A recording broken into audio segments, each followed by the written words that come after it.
بے شک انسان پر زمانے میں ایک ایسا وقت بھی آ چکا ہے کہ وہ کوئی قابل ذکر چیز نہ تھا. ہم نے انسان کو ملے جلے نطفے سے پیدا کیا تاکہ اسے آزمائیں، تو ہم نے اس کو سنتا دیکھتا بنایا. یقیناً ہم ہی نے اسے رستہ بھی دکھا دیا. اب خواہ شکر گزار ہو خواہ ناشکرا.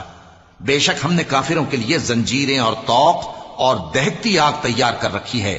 جو نیکوکار ہیں وہ ایسی شراب پیئیں گے جس میں کافور کی آمیزش ہوگی. یہ ایک چشمہ ہے جس میں سے اللہ کے بندے پیئیں گے اور اس میں سے چھوٹی چھوٹی نہریں نکال لیں گے. یہ لوگ نظریں پوری کرتے ہیں اور اس دن سے جس کی سختی پھیل رہی ہوگی خوف رکھتے ہیں، اور باوجود کہ ان کو خود کھانے کی چاہت ہوتی ہے مگر فقیروں اور یتیموں اور قیدیوں کو کھلاتے ہیں، اور کہتے ہیں کہ ہم تم کو محض اللہ کی خوشنودی کے لیے کھلاتے ہیں، نہ تم سے بدلہ چاہتے ہیں اور نہ شکر گزاری. ہم کو اپنے پروردگار سے اس دن کا ڈر لگتا ہے جو چہروں کو بگاڑنے والا